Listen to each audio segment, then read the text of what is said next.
estar aquí una vez más. Vamos a abrir la escritura en Efesios capítulo 4.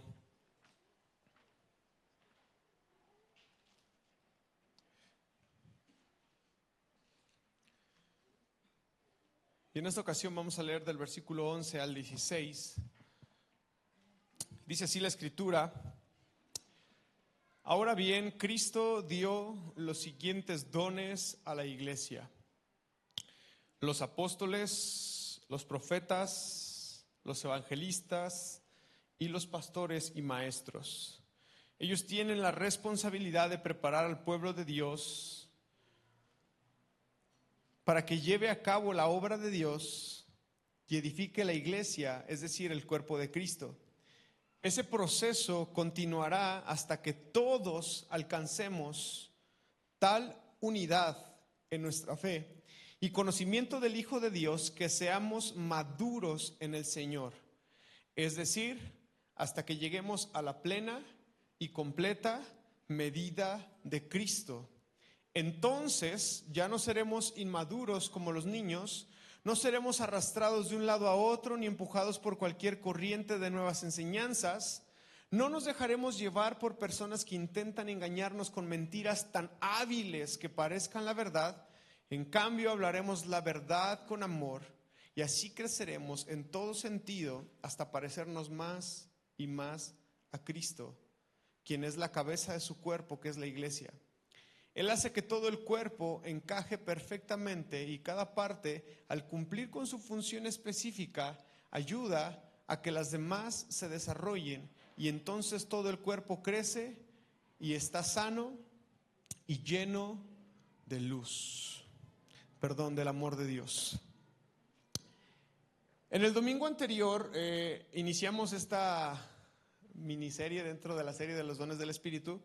Y digo que es una miniserie porque estamos hablando ahora acerca de los dones de oficio, los dones que Dios da a la iglesia que se convierten en un oficio, en un ministerio, una vida constante que gira alrededor de estos dones que Dios da a la iglesia. Pero al igual que en los domingos previos, desde que hemos estado hablando acerca de los dones del Espíritu, salud, aprendimos que los dones del Espíritu, como lo menciono cada domingo que predicamos esto, son un regalo de parte de Dios para la iglesia. Los dones que Dios nos da son un regalo de parte de Dios para la iglesia y son entregados a la iglesia con el fin de bendecir y edificar a la iglesia, enriquecerla. Y hemos confesado que somos una iglesia enriquecida porque sabemos que Dios nos ha dado muchos de esos dones dentro de la iglesia y los hemos puesto en práctica, hemos determinado en nuestra vida ponerla en práctica al servicio de Dios. El domingo pasado aprendimos a la luz de Efesios capítulo 4, según el contexto, que una de las tareas más importantes de la iglesia es dar testimonio, dar evidencia de que somos la iglesia de Cristo a través de una sola cosa. ¿Cuál era? ¿Se acuerdan? La unidad. Si hay alguna forma en la cual podemos demostrar que somos la iglesia de Cristo, es la unidad. Es algo que Jesús oró intensamente antes de ir a la cruz. Y es algo que el apóstol Pablo retoma aquí en Efesios capítulo 4 como una de las cuestiones vitales y más importantes de la iglesia, la unidad. Hace 8 días, si no estuviste aquí, yo te invito a que le des una repasada a ese mensaje porque ya no voy a redundar mucho en eso. Pero hace 8 días aprendíamos la importancia de la unidad, porque la unidad es el mayor testimonio y es la mayor evidencia que podemos dar de que somos el cuerpo de Cristo.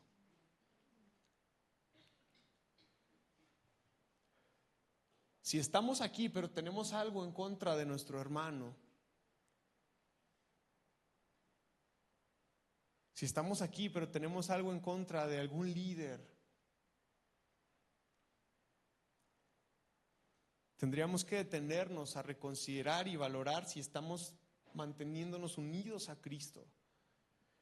Porque aprendíamos que antes de buscar estar unido a mi hermano o a mi hermana, mi principal tarea y mi principal responsabilidad era estar unido a Cristo. Y esperar que mi hermano y mi hermana también esté unido a Cristo. Y que a los dos estar unidos a Cristo podríamos estar unidos uno con el otro, porque nos unimos a la cabeza del cuerpo que es Cristo. nuestra unión está en la cabeza. Él hace que funcione todo el cuerpo.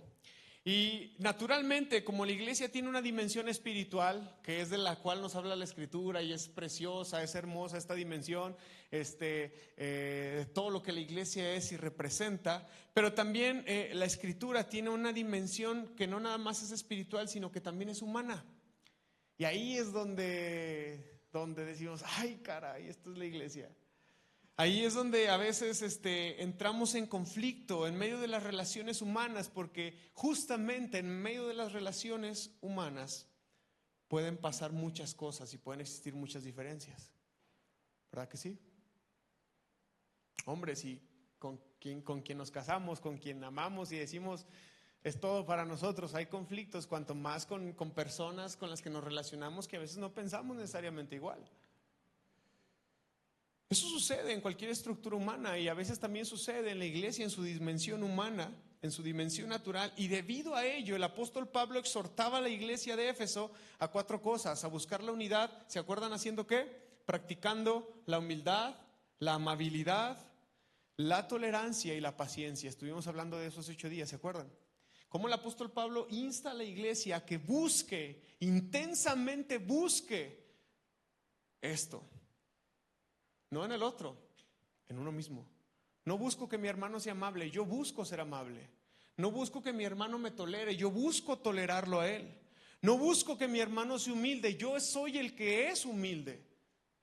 Esa es la tarea que el apóstol Pablo le daba a la iglesia de Éfeso. Pero también aprendimos a que debido a que la iglesia es una estructura humana, espiritual, pero también humana, necesita de dirección. Necesita de disciplinas, necesita de madurez. Y para ello Dios ha dado a la iglesia 5 dones. 5 dones que en un sentido se vuelven rectores, un eje principal para que la iglesia funcione y para que la iglesia avance. Son 5 ministerios que han sido dados a la iglesia no para ser gente famosa, no para ser gente popular, no para hacer que alguien gane mucho dinero, sino para que la iglesia sea bendecida y sea enriquecida. Para eso existen estos dones: apóstoles, profetas, evangelistas, maestros y pastores. Dios ha dado estos 5 dones a la iglesia para que la iglesia sea bendecida, tenga dirección, tenga madurez, tenga disciplina. Porque nuestra meta es llegar a ser completos, nuestra meta es llegar a ser maduros. En pocas palabras, nuestra meta es llegar a ser igual a Cristo. Y no sé usted, pero yo me veo y nos falta horrores, nos falta muchísimo. Y entonces eso nos tiene que llevar a la reflexión de que yo necesito ser pastoreado, yo necesito sujetarme para ser educado, enseñado, instruido. Yo necesito que mi vida también esté dirigida, gobernada por algún apóstol, por algún profeta, por algún evangelista. Porque Dios ha dado esos dones no para que las personas que tienen estos dones se autoproclamen, se autorreconozcan, sino para que la iglesia sea bendecida y sea edificada.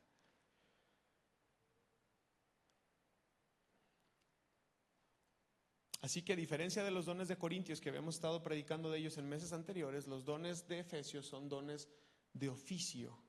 Son dones que una persona pues prácticamente los ejerce, los lleva en la sangre en todo momento. Y hoy vamos a hablar acerca de 2 en particular: el don del apóstol y el don del profeta. ¿Existirán todavía apóstoles? ¿Existirán todavía profetas? Es una pregunta interesante. El don del apóstol o de ser apóstol o los apóstoles es importante, en primera, porque antes de que alguien se autoproclamara apóstol, Dios fue el que dio ese título. O sea, es algo que viene de Dios, no es un rango en la jerarquía humana donde nosotros decimos, vamos a ponerle tal título para que tenga tal rango. ¿Sí me explico? No es algo que nació de la invención humana, de la jerarquía humana, sino que viene totalmente de Dios. Es importante porque viene de Dios, y en segunda por lo que esto implica o lo que esto significa o todo lo que esto abarca. El ser apóstol no es algo natural. El llegar a ser apóstol no es nato en el hombre, no es que uno nace y nací siendo un apóstol, ¿verdad? No funciona de esa manera. No se trata de eso, porque no viene o no es el resultado de nuestras fuerzas o nuestras capacidades humanas, al igual que cualquier otro don. No es el resultado de mis habilidades humanas. No es que soy una persona elocuente, no es que soy una persona que tiene presencia, no es que soy una persona que tiene autoridad. El llegar a ser apóstol nada tiene que ver conmigo o mis capacidades humanas, sino que es algo que nace completamente del Espíritu de Dios. Así que Él sabrá quién decide a ser apóstol. Él sabrá quién decide a ser profeta. ¿Quién o quiénes pueden ser los receptores de estos dones? Bueno, sabemos que es la iglesia, pero hay gente muy en particular que puede recibir el llamado de parte de Dios, el don de parte de Dios para ser un apóstol o para ser un profeta. Porque al cuerpo se le han dado los apóstoles y los profetas con el propósito de que ellos, al desarrollar su oficio, mira lo que dice Efesios 2:10. Efesios 2:10 dice: somos la obra maestra de Dios. Él nos creó de nuevo en Cristo Jesús a fin de que hagamos las cosas buenas que preparó para nosotros tiempo atrás. Somos la obra maestra de Dios y Dios nos hizo su obra maestra para que nosotros hagamos las cosas que Él preparó desde antes de la fundación del mundo para que anduviésemos en ellas. Así que el que tiene o el que en algún momento de su vida va a llegar a tener el don de ser apóstol puede confiar en este texto que Dios decidió prepararlo de antemano para cumplir con esta noble tarea y esta noble labor. Mira también lo que dice Efesios capítulo 3 versículo 5. Está hablando el apóstol Pablo acerca de él. Bueno, no está hablando acerca de él, está hablando acerca de un misterio que, bueno, ya en ese momento ya no era un misterio porque él lo empezaba a proclamar, a predicar y a destapar, a descubrir, pero era el misterio de predicarle a los gentiles, de llevar el mensaje de Dios a los gentiles. Recordemos que en el Antiguo Testamento todo era ser hebreo, ser israelita, y si tú querías podías iniciar procesos para convertirte en uno, pero el mensaje, la expresión de Dios no salía de ellos hacia afuera. El que quería tenía que venir. Y el apóstol Pablo, hay un misterio, dice, y dice el versículo 5, dice: Dios no se lo reveló a las generaciones anteriores, pero ahora por medio de su Espíritu lo ha revelado a sus santos apóstoles y profetas. ¿Qué está sugiriendo el apóstol Pablo aquí? Que el ministerio de llevar el evangelio a los gentiles, de llevarlo hacia afuera, es algo que Dios le ha encargado a los apóstoles y a los profetas.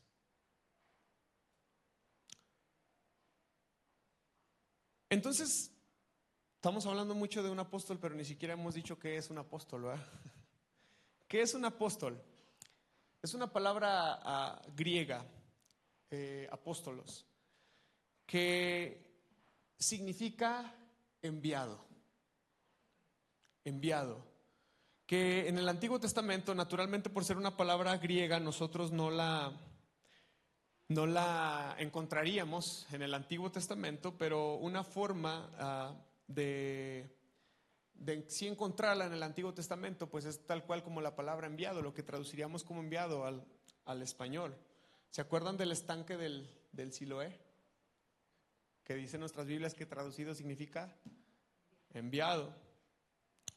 El apóstol es una palabra, o acá prácticamente es una transliteración, ni siquiera se traduce al español, la traemos del griego al español, que es apóstolos, y significa enviado, que tiene base en una raíz griega que es la palabra estil, así como el Max Steel, así tal cual, steel, que literalmente significa poner en orden, equipar. De ahí viene la palabra apóstol, de alguien que pone orden, de alguien que puede equipar. Y en un uso griego clásico, la palabra estil es un sustantivo que se refiere, se utiliza para hablar acerca de una expedición naval. ¿Cuándo haces una expedición? Cuando vas a ir a poner orden, ¿va? Cuando vas a ir, envías representantes de un lugar, de un dominio, de un gobierno a otro lugar a poner orden. Así que la idea que predomina de usar la palabra apóstol era enviado, pero tenía que, o sea, es alguien que es enviado pero con un propósito, ¿sí me explico? No es que lo envío por enviarlo, no es como cuando mandas a tus hijos a la tienda nomás, pues porque no estén dando lata en la casa, les das 5 pesos y vaya y tráigase unos chicles. No, o sea, envías a alguien con un propósito. En ese sentido, eso significa apóstol. Si alguien te pregunta, ¿qué significa apóstol? O cuando alguien se pone, no, es que no existen los apóstoles. A ver, vamos a ver, ¿qué significa la palabra apóstol? Enviado con un propósito, con la intención de poner orden. De tal manera que entonces ya al encontrarnos con la palabra apóstolos en el Nuevo Testamento, entendiendo esta connotación del griego y de la raíz de la palabra estil, podríamos entender que un apóstol es una persona que es un delegado, un embajador, un mensajero o un misionero. Y cuando el Nuevo Testamento intenta hablar de estos adjetivos calificativos, utiliza la palabra apóstol. Apóstol, tal cual. Así que un apóstol es una persona, es como una especie de embajador, alguien que es enviado para hacer funciones que representa el reino y el dominio. En un sentido, todos nosotros somos apóstoles porque somos embajadores del reino de los cielos y el Señor nos ha enviado a ejercer una función en esta tierra. ¿Me estoy explicando? Estamos en el sentido estricto de la palabra, lo que significa la palabra apóstol. Sé que hay corrientes cristianas que dicen que los apóstoles ya no existen, lo expliqué en domingos pasados. Esas son corrientes cesacionistas. Ellos han dicho que los dones del Espíritu han cesado, han dejado de suceder, han dejado de existir. Pero yo digo, ¿cómo eso es posible? Si Efesios dice aquí en el capítulo 4 que estos dones están presentes y seguirán estando presentes hasta que lleguemos a la medida de Cristo. Y nos falta mucho. Esta palabra tiene 3 usos en el Nuevo Testamento. La primera es designar un enviado, un delegado, un mensajero. En un sentido, el Señor Jesús también era un apóstol. Mira lo que dice Hebreos 3:1. Vamos a leerlo en NTV primero. Hebreos capítulo 3, versículo 1, en la NTV. Mira lo que dice: así que, amados hermanos, ustedes que pertenecen a Dios y tienen parte con los que han sido llamados al cielo, consideren detenidamente a este Jesús, a quien declaramos ¿qué? Adivina cuál es la palabra original en griego en ese texto. Apóstolos. Jesús, a quien declaramos apóstol de Dios y sumo sacerdote. ¿Cómo lo dice su Reina Valera 60? Por tanto, hermanos santos, participantes del llamamiento celestial, considerad al apóstol y sumo sacerdote de nuestra profesión, Cristo Jesús. Ándale, ¿sí se sabía esa que Jesús es un apóstol también? Es un enviado de Dios. Es un enviado de Dios a la tierra a cumplir una tarea específica. Es un apóstol. Es un apóstol. Lucas 11:49, Jesús habló acerca de sí mismo como un profeta y como un apóstol. Mira lo que dice, puede ser en la NTV, ya si gustan. Dice: por eso la sabiduría de Dios también dijo: les enviaré profetas y apóstoles, y de ellos, pero a ellos los matarán a unos y perseguirán a otros. Está hablando acerca de sí mismo. Al primerito que iban a perseguir y que iban a matar era él, y Jesús está autodenominando a sí mismo como un profeta y como un apóstol. Mira lo que dice Filipenses 2:25. Ni siquiera está hablando, es Pablo quien habla, pero ni siquiera está hablando acerca de él, ni de Bernabé, ni de algún otro de los apóstoles que conocemos. Dice: mientras tanto pensé que debería de enviarles de vuelta a Epafrodito. Él es un verdadero hermano, colaborador y compañero de lucha. Además fue el mensajero. ¿Qué palabra creen que está ahí en griego? Además fue el apóstol de ustedes para ayudarme en mi necesidad. Y segunda de Corintios capítulo 8 versículo 23 Fíjate lo que dice: si alguien pregunta por Tito, díganle que él es mi colaborador, quien trabaja conmigo para ayudarlos, y los hermanos que lo acompañan fueron enviados por las iglesias y le dan honor a Cristo. La palabra enviados en el griego original es apóstoles. Y de hecho, si alguien sabe inglés y puede leer la King James, que es la versión de la Biblia en inglés, la del rey Jaime, King James, literalmente dice apóstolos.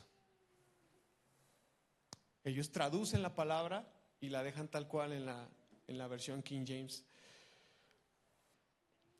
Ese es uno de los usos de la palabra apóstol en el Nuevo Testamento. Un segundo uso es literalmente a lo que sí estamos acostumbrados a entender como apóstol, que son los 12 apóstoles, ¿verdad? Eso sí, nadie nos engaña con eso, ¿verdad? Ellos sí son apóstoles, ¿no? Nada más que quiero hacer algunos comentarios. Parecía que prevalecía en la mente del colegio apostólico la necesidad de que siempre fueran 12. Así que cuando pasa el evento de Judas, que traicionó a Jesús, pero la escritura nos da testimonio que dice que se arrepintió, y la evidencia de que él se arrepintió fue que él entregó las monedas, y después, al no poder o no soportar con semejante situación, decide ahorcarse. Pero algo muy interesante es que el texto dice que no murió ahorcado, no fue un suicidio. ¿O sí fue? Dice que la cuerda se rompió, cayó, y al caer se golpeó y murió. Sería muy distinto un suicidio a una muerte por accidente. Pero el asunto aquí es que los apóstoles, al ver que Judas falta, ellos deciden elegir a uno más, porque parece ser que en su cabeza tienen la idea de que tienen que seguir siendo 12. ¿Sí me explico? Y no hay vuelta de hoja. El Nuevo Testamento no dice que el Espíritu les dijo, ni que el Señor les dijo, nadie les mandó. Ellos decidieron hacer una votación para elegir al 12avo. Y esto es lo que nos sugiere en nuestra cabeza el pensar que ellos tenían esa idea de que siempre tenían que ser 12 y solamente 12. Y como quedaban 11, había que traer a uno más para que fuesen los 12. En Hechos 1, del 21 al 22, Pedro nos señala los dos requisitos necesarios para elegir a un apóstol, pero era para elegir el apóstol que completara ese grupo de 12. Esto es importante, mira lo que dice: entonces ahora tenemos que elegir a alguien que tome el lugar de Judas entre los hombres que estaban con nosotros todo el tiempo mientras viajábamos con el Señor Jesús. Versículo 22. Desde el día en el que Juan lo bautizó hasta el día en el que fue tomado de entre nosotros, el que salga elegido se unirá a nosotros como testigo de la resurrección de Jesucristo. Dos requisitos, y en pocas palabras: haber estado en todo el ministerio de Jesús de principio a fin y haber sido un testigo de la resurrección. Esos dos requisitos eran necesarios para escoger al 12avo apóstol, según Pedro. Y mucha gente de ahí se agarra para decir: es que ya no existen los apóstoles porque el requisito es que hayan estado con él, ya no están con él. Hay que entender el contexto del texto. Están en la necesidad de elegir a alguien más que complete a los 12, no de cerrar una lista perpetuamente y decir: aquí se acabó esto.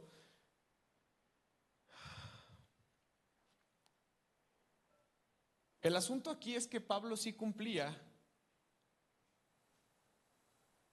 con el segundo requisito, pero no con el primero.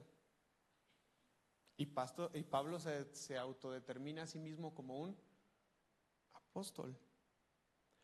De hecho, creo que hemos estudiado lo suficientemente acerca de Pablo como para saber que no era ninguna persona arrogante, ni altiva, ni altanera. Y aunque sabemos que Pablo no era así, él tenía la necesidad constante en sus cartas de plasmar que él era un apóstol. ¿Por qué será? Si no es por arrogancia, si no es por altivez, si no es por creerse superior a la iglesia a la que le escribe, ¿por qué será?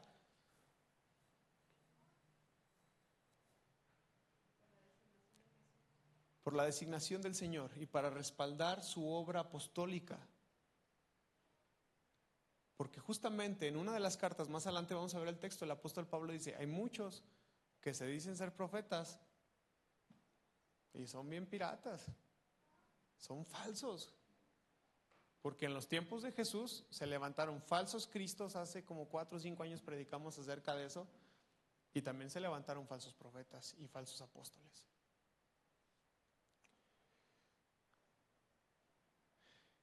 Curiosamente, la palabra apóstol aparece 79 veces en el Nuevo Testamento y 68 de ellas las utiliza Pablo y Lucas.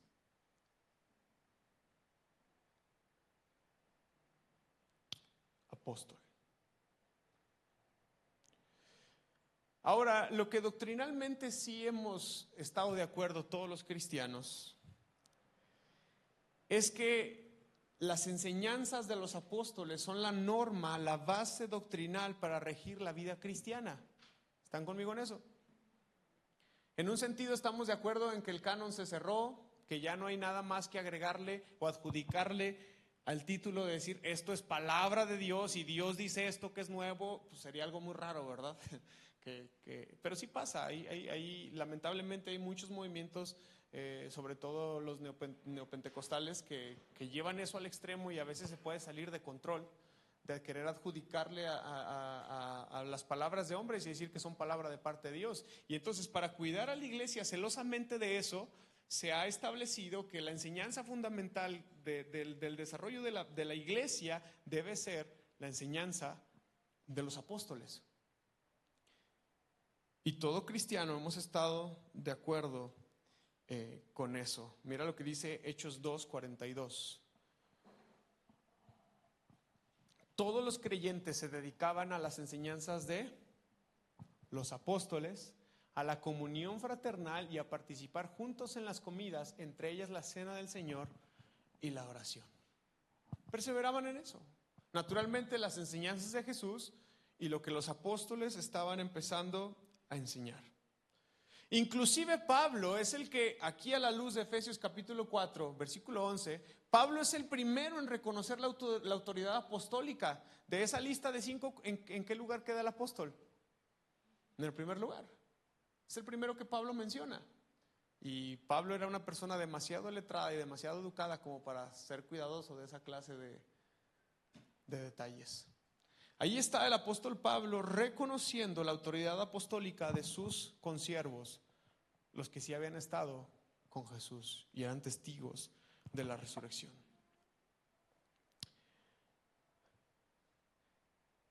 Efesios 2:20. ¿Qué dice Efesios 2:20? Dice: juntos constituimos su casa, la cual está edificada sobre el fundamento ¿de quién? De los apóstoles y los profetas, y la piedra principal es Cristo mismo. El apóstol Pablo está diciendo que la iglesia está edificada sobre los fundamentos, sobre la enseñanza, sobre la instrucción, sobre la dirección de los apóstoles y los profetas. Y esto sí es clave, mis hermanos. No vamos a ir a pararnos a una iglesia donde se dude acerca de la autoridad apostólica de los apóstoles, o donde se ignore sus enseñanzas, o donde se hagan a un lado para meter enseñanzas nuevas. Esto es una muy buena directriz para nosotros como cristianos, porque eso tiene que darnos madurez, dirección y crecimiento. Amén. No todo lo que brilla es oro, mis hermanos. No porque una iglesia esté llena significa que lo que se enseña ahí está bien. No porque la gente esté emocionada, no porque el culto sea almático y pegue al alma significa que en el espíritu las cosas estén bien. Y usted, que es maduro, usted va a saber distinguir, usted va a saber discernir, usted va a saber entender qué es lo que está escuchando y dónde es donde está participando. También Jesús anunció que los apóstoles estarían con él en el juicio mesiánico. Mira lo que dice Mateo 19:28. Aquí ya nos vamos a meter en un rollo teológico que no va a poder resolver ahorita porque necesitaríamos un montón de tiempo, pero temas interesantes. Jesús contestó: les aseguro que cuando el mundo se renueve y el Hijo del Hombre se siente sobre su trono glorioso, ustedes que han sido mis seguidores también se sentarán en 12 tronos para juzgar a las 12 tribus de Israel. Pero eran los 12, más Matías, más Pablo, más un montón de más apóstoles. La pregunta es: ¿cuáles 12? Luego lo resolvemos, ahorita no es el tema de la predicación. O por ejemplo, Apocalipsis 21, 14, dice que la muralla de la ciudad, está hablando acerca de la nueva Jerusalén, la que desciende del cielo y llega a la tierra. La muralla de la ciudad estaba fundamentada sobre 12 piedras, las cuales llevaban escritos los nombres de los 12 apóstoles del Cordero. ¿Cuáles?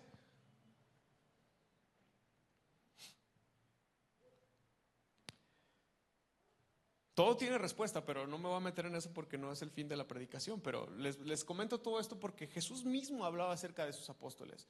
Esperamos la nueva Jerusalén que tiene estos cimientos. Ahora, el tercer uso de la palabra apóstol en la Escritura también tiene que ver con el designio general de maestros y misioneros destacados. No vamos a leer los textos, pero por ejemplo, Jacobo en Gálatas 1:19 se habla acerca de él como un apóstol. Bernabé en Hechos 14:14 se habla acerca de él como un apóstol. Timoteo y un hombre que se llama Silvano en 1 Tesalonicenses capítulo 1 versículo 1 y capítulo 2 versículo 6 también se habla acerca de ellos como apóstoles. Y una de las cosas más interesantes de la Biblia que mucha gente defiende de manera acérrima,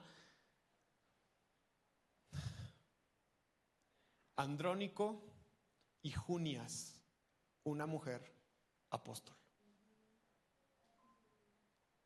Si lo quiere leer, Romanos 16:7. Hay que estudiar eso a fondo, pero ahí se los dejo por los mismos 20 pesos, dicen por ahí. También Juan, el apóstol Juan y el apóstol Pablo advierten que se iba a levantar gente que iba a pretender ser un apóstol, pero que realmente iban a estar disfrazados. Mira lo que dice Apocalipsis 2:2. Apocalipsis capítulo 2, versículo 2, dice así la escritura: yo sé todo lo que haces. Está hablando el Señor a una de las iglesias, de las 7 iglesias. Dice: yo sé todo lo que haces. He visto tu arduo trabajo y tu paciencia con perseverancia. Sé que no toleras a la gente malvada. Has puesto a prueba las pretensiones, las pretensiones de esos que dicen ser ¿qué? Apóstoles, pero no lo son. Y has descubierto que son mentirosos. ¿Cómo podemos poner a prueba a esos que se dicen ser apóstoles? ¿Cómo podemos poner a prueba a esos que son mentirosos? Con la escritura. Con la escritura. Con la escritura. Porque si enseñan algo contrario a esto, son anatemas. Son falsos. Mira lo que dice 2 Corintios capítulo 11 versículo 5 y también el versículo 13. 2 Corintios capítulo 11 versículo 5 dice: pero de ninguna manera me considero inferior a esos superapóstoles que enseñan tales cosas. Habría que leer el contexto para entender, pero fíjense cómo Pablo tiene esta rivalidad. Y no es porque le den celos, ¿no? O sea, simplemente dice: estos hombres se creen la última Coca-Cola del desierto y no son nada. Versículo 13: estos individuos son falsos apóstoles, son obreros engañosos que se disfrazan de apóstoles de Cristo. Así que sí, si en los primeros 30 años de que existió la iglesia ya habían estos problemas, mis hermanos, 2000 años después no estamos exentos. Pero la escritura es una lámpara a nuestros pies que guarda nuestro caminar. Y por eso necesitas estudiar la palabra. Un domingo no es suficiente. Un domingo no es suficiente. Por más que uno se esfuerce en preparar todas estas cosas, un domingo no es suficiente. Y si no estás listo, te van a engañar. Todos esos son los usos de la palabra apóstol en el Nuevo Testamento. Y esto nos abre un montón el panorama, entender que no nada más eran los 12. El don ministerial del apóstol es un oficio de tiempo completo en el cuerpo de Cristo, que es la iglesia. Ejercer un oficio significa que se ejerce una responsabilidad, se ejerce un deber.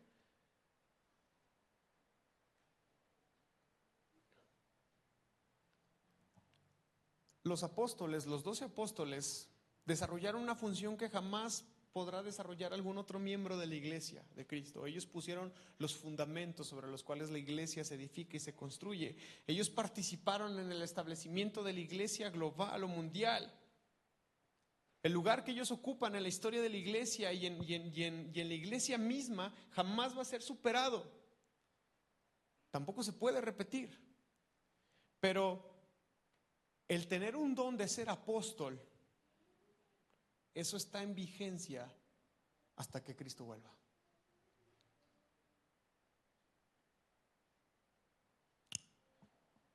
Porque los apóstoles son dados por Cristo a la iglesia.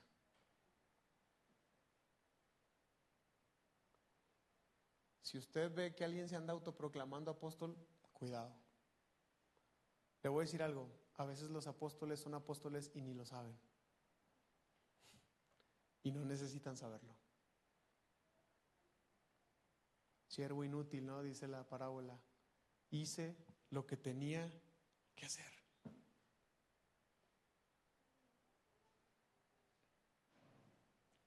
El ser humano no puede decidir ser apóstol. Así como el barro tampoco puede decirle al alfarero en qué quiere convertirse. Eso es algo que viene completamente de Dios. Los verdaderos apóstoles a veces ni siquiera saben que lo son. Quizás jamás piensen que son unos apóstoles. Y no tiene que ver con un rango, con una jerarquía, con un poder, con una imposición. No tiene nada que ver con eso. Sus obras los identifican ante los demás como tal. Un apóstol es aquel que ha sido enviado por el Señor para llevar el evangelio a nuevos lugares. Un apóstol es aquel cuya obra consiste en colocar los cimientos para una nueva parte del cuerpo de Cristo. Un apóstol es aquel cuyo trabajo y ministerio edifica, supervisa, corrige, disciplina a la iglesia, así como el apóstol Pablo le mandaba cartas a muchas iglesias y les decía, hey, ¿tienen esto? Así es. Hey, ¿está pasando esto? Así es. Hey, esto por acá. ¿Me explico? Una forma sencilla de entender un apóstol puede ser una persona a quien Dios le ha dado el don de abrir obras, abrir iglesias, y hay gente así. Hay pastores que yo admiro, tienen esa gracia de Dios, llegan a un pueblo, no hay nadie que predique el evangelio y en 2 años hay una obra y dejan un pastor y se van a otro lado. Apóstol. Y no tienen necesidad de que le anden diciendo apóstol. No la necesitan. También alguien que pastorea a más pastores y que rige a varias iglesias a través de su autoridad, es un apóstol. Y no necesita que le andes diciendo apóstol. Pero ejerce esa autoridad apostólica, ese don apostólico. Ahora, Pablo no se hizo un apóstol de la noche a la mañana. Pablo tiene un encuentro duro, frío con el Señor. La gente reniega de Pablo. ¿Se acuerdan que el Señor le pide a Ananías se llamaba? Que vaya y le dice, ¿pero por qué él? Ese loco nos está persiguiendo, nos está matando. ¿Y qué le dice el Señor? Instrumento escogido me es él, yo lo necesito. Pero lo que a veces se nos pasa a la historia, que ya lo había mencionado en una predicación antes, es que de su conversión a empezar a ejercer su ministerio pasaron meses, años, buscando a Dios, siendo tocado, siendo transformado, en comunión con el Señor. ¿Sí me explico? No nacen de la noche a la mañana. Dudaría mucho que un chamaquillo de 30 años como yo pueda ser un apóstol, porque hay que forjar un montón de cosas. O a lo mejor el don llega ya cuando uno tiene sus 40, sus 50, no lo sabemos, pero es algo que viene de Dios, no lo elijo yo, pero sí existen, mis hermanos. Y uno tiene que estar dispuesto, al igual que los apóstoles, a pasar por sufrimiento. Hay muchos cristianos bien cómodos, les encanta el color rosa del evangelio, pero no quieren sufrir nada. Hay gente que no se incomoda por nada, no le da de comer al prójimo, no se levanta temprano para ir a la iglesia. Hay gente así cómoda. Jamás van a recibir un don de ese tamaño. Pero un apóstol es alguien que está dispuesto a pasar sufrimiento por la causa de Cristo, a entregar su vida. Investiga la muerte de todos los apóstoles, crucificados, decapitados. El único que llegó viejo fue Juan, pero le costó serias quemaduras en su piel, aislado, abandonado, en la soledad.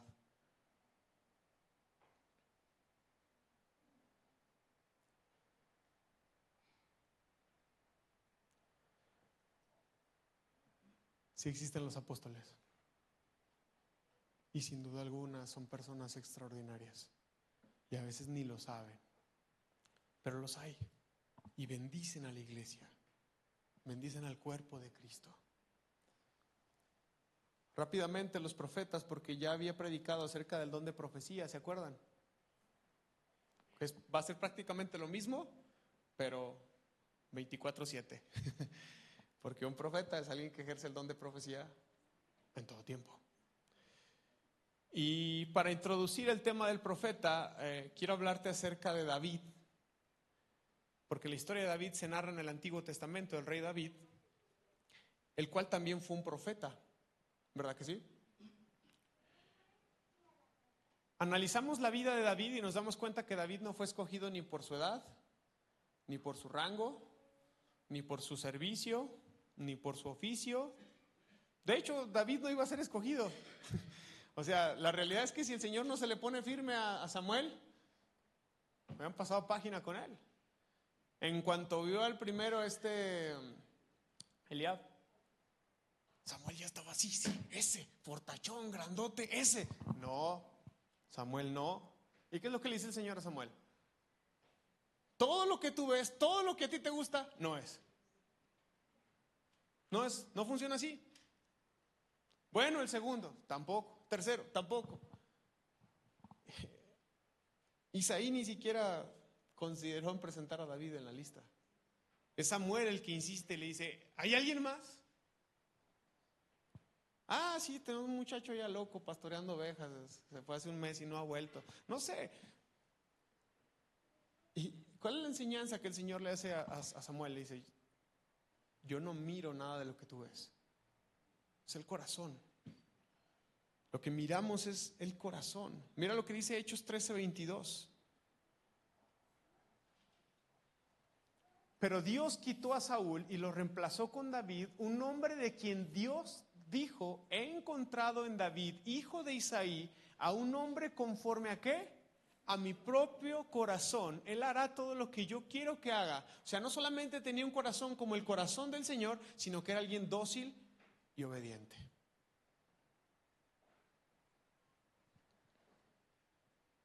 Era dócil y obediente. Fue escogido por Dios para que fuera rey y también un profeta, debido a su voluntad y a su actitud delante de Dios. Sí, también era bien parecido, pero esa no fue la característica por la cual escogieron a David. Y hemos aprendido que así como los apóstoles, los profetas también son dados, son entregados a la iglesia. Mira lo que dice Hechos 22, 14 y 15. Hechos capítulo 22, versículo 14 y 15.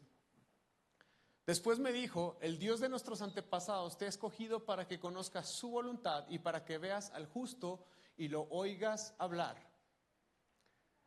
Pues tú serás su testigo, les contarás a todos lo que has visto y lo que has oído. Ese es un profeta. Y somos escogidos para expresar la voluntad de Dios en la tierra. No nuestra voluntad, no mi arbitrariedad, no mis preferencias, no mis intereses, no mis búsquedas, la voluntad de Dios. Y para eso uno tiene que ser dócil, sumiso, obediente, sencillo, sensible a la voz de Dios y a la dirección de Dios. El don de profecía, que sería lo mismo que ser profeta, pero 24/7, voy a leer algunas descripciones que compartí en el domingo cuando prediqué acerca del don de profecía. Aunque gran parte de la profecía del Antiguo Testamento es puramente de predicción, porque siempre hemos pensado, ¿no?, que un profeta es alguien que adivina el futuro. Así pensamos, ¿a poco no? Un profeta hace muchas cosas y una de ellas puede ser, si a Dios le place, predecir el futuro, pero no es su trabajo principal, no es el trabajo principal de un profeta. La profecía no es necesariamente predicción. La profecía es la declaración de lo que no se puede conocer por medio de recursos naturales. A Jesús está ahí en el a ver si no me equivoco, en el patio del sumo sacerdote, le tapan los ojos, le meten una tremenda golpiza, luego lo destapan y le dicen: profetízanos, ¿quién te pegó? Porque la profecía es la declaración de lo que no se puede conocer por mis medios naturales. Si los ojos de Jesús estaban tapados, ¿cómo iba a saber quién la había golpeado? Tenía que venir la información de ahí arriba. Eso es profecía. Es la proclamación de la voluntad de Dios. A veces tiene referencias al pasado, a veces tiene referencias al presente y a veces tiene referencias al futuro como una predicción, pero no siempre es predictiva. Es un discurso que viene de la inspiración divina y que declara los propósitos de Dios, ya sea que se esté reprendiendo, se esté amonestando, se esté consolando o se esté invitando o animando a algo que viene en el futuro. ¿Sí me estoy explicando? Cuando Dios usa a un hombre o una mujer para amonestar a alguien de algo que él por sus medios humanos jamás pudo saberlo, está ejerciendo profecía.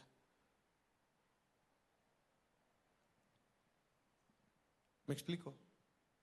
Entonces un profeta es alguien que proclama la voluntad de Dios, ya sea para una corrección del pasado, una corrección del presente o un tema acerca del futuro. ¿Cuál es la diferencia entre profeta y profecía? Ya les dije, ¿no? 24/7. Es una persona que es muy sensible a la voz de Dios. Obviamente sabe distinguir cuando él es su humanidad y cuando es Dios, pero toma esa autoridad que Dios le da y da un mensaje, da una instrucción, da una amonestación. Puede ser que pueda predecir algo del futuro, pero no necesariamente ponerlo y decir esto es lo que dice Dios y meterlo a la Biblia, ¿sí me explico? Pero se puede ejercer el don de profecía y Dios ha dado profetas a la iglesia, al igual que apóstoles.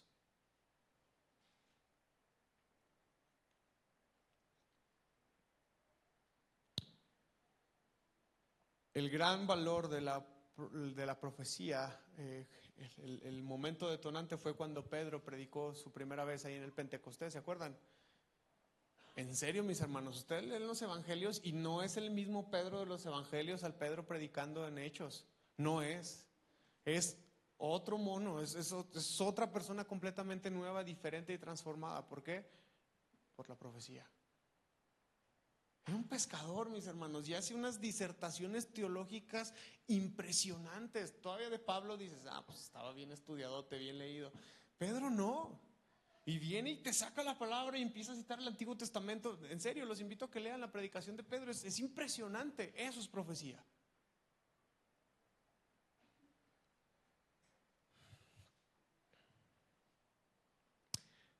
El ser profeta o el profetizar es algo que se realiza bajo la habilidad, la dirección y el poder divino, siempre así.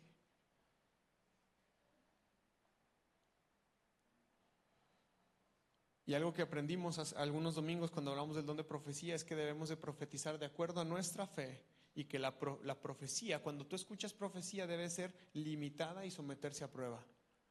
¿Estás hablando esto? Vamos a ver si es de acuerdo a la palabra. ¿Sí me explico? Después de todo esto que les he hablado, ya voy a terminar. Nos damos cuenta que el apóstol y el profeta son dones, son ministros, son siervos que Dios le ha regalado a la iglesia y que debido a su tarea pueden y deben ejercer una autoridad fuerte sobre la iglesia. No por imponerse, no por posicionarse, no por exigir que se les reconozca, sino porque si todo está de acuerdo a la dirección de Dios, ese hombre o esa mujer, Dios lo usa para que la iglesia madure y tenga dirección.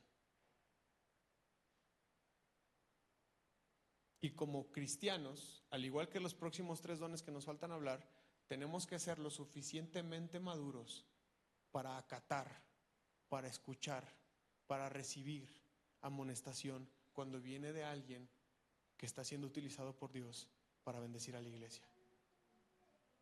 Porque hay gente que el pastor le amonesta o algún profeta le amonesta o algún apóstol le amonesta, aunque no tenga el título, mi hermano, aunque no lo tenga.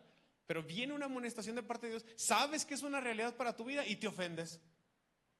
ahí no hay carácter. Ahí no hay carácter. En serio, a veces he encontrado que dentro de la iglesia existen las más grandes carencias de carácter y es donde más debería de haber carácter. Y estoy empezando por mí, me falta mucho carácter, pero necesitamos entender que si algo viene de Dios, lo acatamos. Aunque nos duela, aunque no nos guste la crítica, viene de parte de Dios, lo recibimos. Porque es un bien para nosotros, es un bien para la iglesia, es dirección a nuestra vida.